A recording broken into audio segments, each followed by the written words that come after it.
2 minutes pour comprendre la détox, qu'est-ce que c'est, quand, dans quel but? Eh ben, c'est les questions que je vais vous poser. Sandra Ferrat, vous êtes diététicienne, nutritionniste à Paris.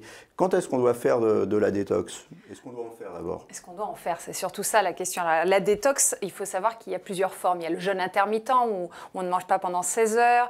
Parfois, on boit que des boissons toute la journée. Il y a parfois même des suppléments, des compléments alimentaires qui permettent de drainer le côlon, donc vraiment pour être complètement vide au niveau intestinal.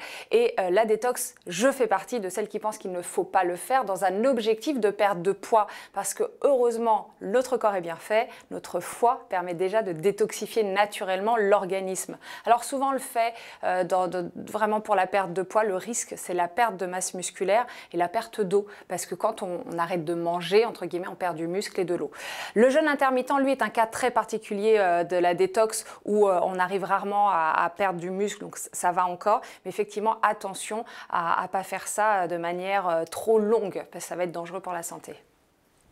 La détox, ça peut être après les vacances, après les fêtes, on a fait trop d'apéros, on a beaucoup mangé, on a envie de reposer un peu son organisme. Alors, est-ce qu'il faut faire justement de la détox ou simplement on se met un peu au régime soupe salade? Ben, vous avez compris, c'est pas la détox en soi qu'il faut faire, c'est remanger un peu équilibré. Effectivement, quand on a mangé un tas de chocolat et une grosse dinde et plein de choses caloriques, naturellement, on a envie de manger moins, plutôt des légumes. Et là, c'est la détox naturelle. C'est notre corps qui nous parle et qui nous dit, allez, on se calme un petit peu, on va tout simplement manger plus léger. Et on n'a pas besoin de manger que des jus de légumes pendant 2 semaines, qui au passage sont souvent assez chers.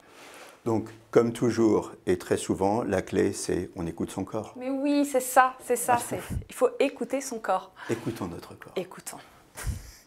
Nos émissions vous plaisent, alors aidez-nous à faire grandir la chaîne pour parler santé au plus grand nombre.